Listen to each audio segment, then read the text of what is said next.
Musa alikuwa amefanya miujiza yote kama 9, lakini anaona mbona wana wa Israeli mbona Farao hawaachii wana wa Israeli?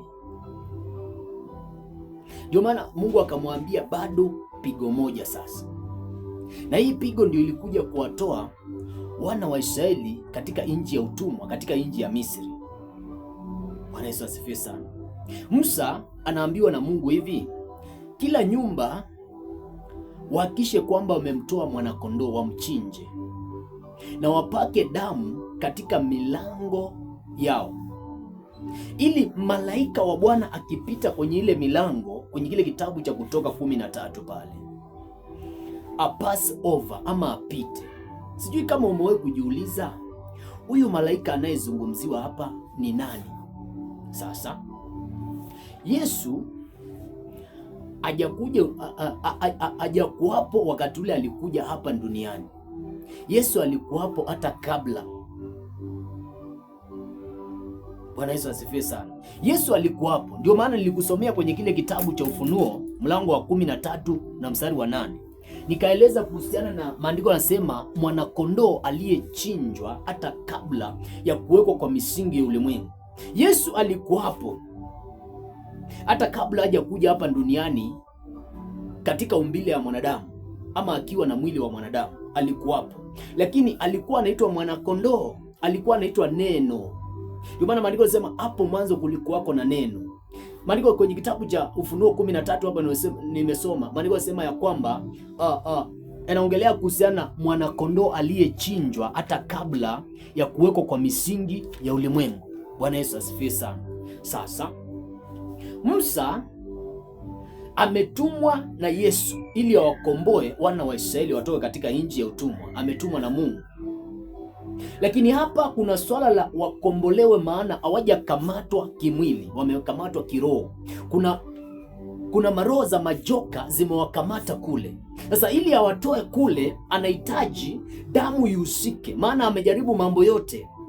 Amejaribu kumpiga Farao kwa machura, akajaribu kuleta inzi, akajaribu kuleta vitu tofauti, lakini ikawa bado Farao hajaridhia kuwatoa wana wa Israeli katika nchi ya utumwa. Bwana Yesu asifiwe sana. Maandiko yanasema ya kwamba Mungu akasema sasa bado pigo moja tu. Haleluya. Na ile pigo ilikuwa ni wafiwe na wazaliwa wao wa kwanza. Na ili hao wazaliwa wa kwanza wa Misri wafe, lazima tuingie angano na wana wa Israeli. Huyu ni Mungu anasema hivi. Lazima aingie ama wahusishe wanadamu.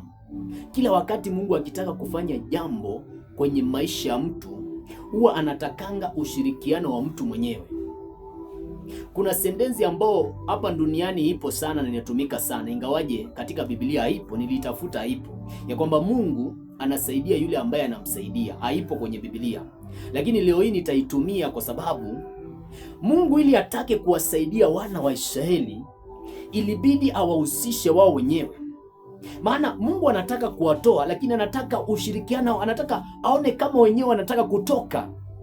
Anataka hisia zao, anataka mikono yao, anataka akili zao na kila kitu na miguu yao ihusike kwa pamoja, ili wasije wakasema hivi kwamba wewe Mungu ndio ulitaka kututoa huku. Bwana Yesu asifiwe sana. Sasa nikawa nikisoma maandiko nikajua kumbe Yesu anakuanga na miili aina mbili. Kuna ule mwili wa mwanadamu kabisa, lakini kuna mwili wa malaika, ule mwili ambao alifufuka nao. Ule mwili aliupokea baada ya kuwa amefufuka. Maana alikuwa anakaa na watu hivi, ghafla anapotea. Kuna watu walikuwa wanatembea nao wakienda Emmaus kwenye kile kitabu cha Luka mlango wa 24 pale. Ghafla walipotumia ile meza ya Bwana ama waliposhiriki meza ya Bwana, maandiko yanasema ya kwamba Yesu akatoweka. Kuna wakati amekutana na malaika zake, alikutana na mitume wake alipofufuka, akatoweka, akapotea ghafla.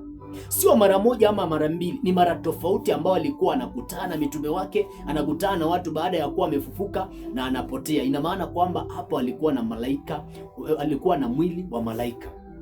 Bwana Yesu asifiwe sana. Sasa Musa anataka kuwatoa wana wa Israeli katika nchi ya utumwa.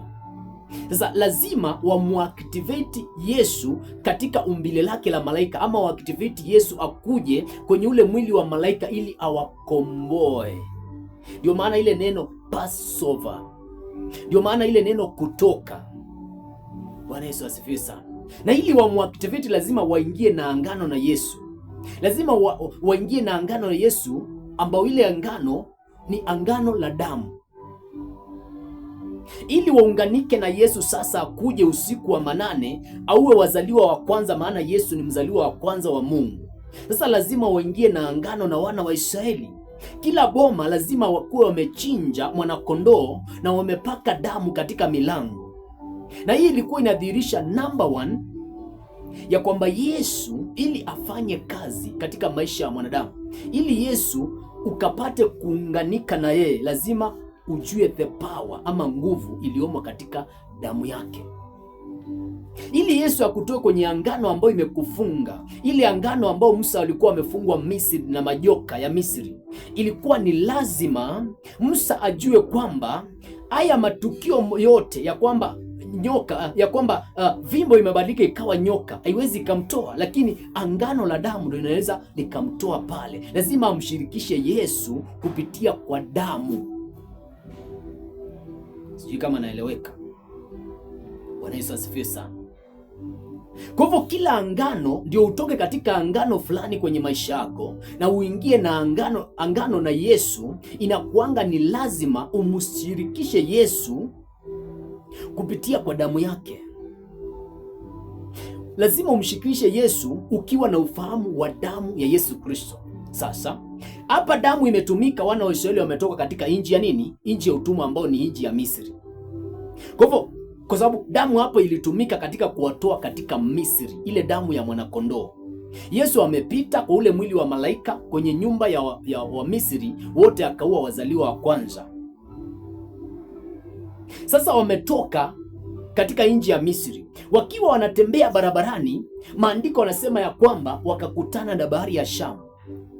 Wanatakiwa wapite katikati ile bahari ya Shamu, nyuma yao kuna maadui. Ndio maana maandiko yanasema kwamba wakaanza kumlalamikia Musa tena, kwa sababu bado damu ilikuwa imewakomboa kutoka kwa Farao, lakini damu ambayo ilikuwa inatembea ndani ya miili yao ilikuwa ni damu ambayo ilitokana na chakula cha Misri.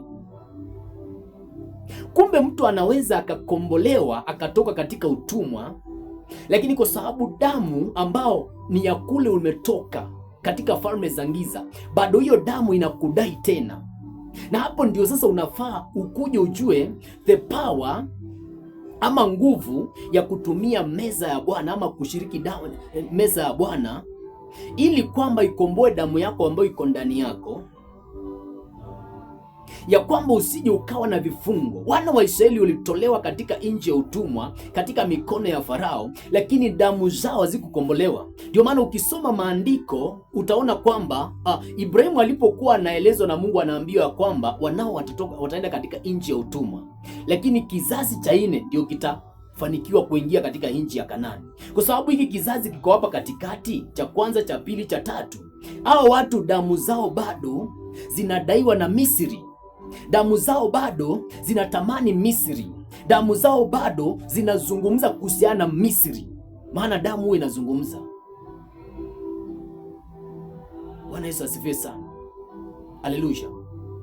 Ndio maana utaona kwamba wamefika kwenye bahari ya Shamu, wanamlalamikia Musa. Kumbe mtu anaweza akatoka katika utumwa, lakini kama kifungo ama angano hija katika, bado yule mtu akawa ameunganishwa na kule ambao alikuwa. Yaani physically umetoka, lakini spiritually bado uko kule kule. Wana wa Israeli walikuwa physically wametoka kwa Farao ama Misri, lakini bado physically walikuwa spiritually walikuwa kule kule. Walikuwa wameshikiliwa na maroho za majoka, ndio maana walikuwa wanatamani kurudi.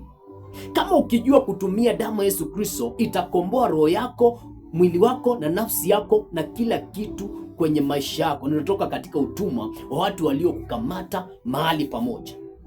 Kwa hivyo damu ya Yesu Kristo huwa inatumika kuvunja angano ambazo ziliingia na ziko na nguvu katika ulimwengu wa kiroho, lakini pia angano za kimwili. wakati unaposhiriki meza ya Bwana. Bwana Yesu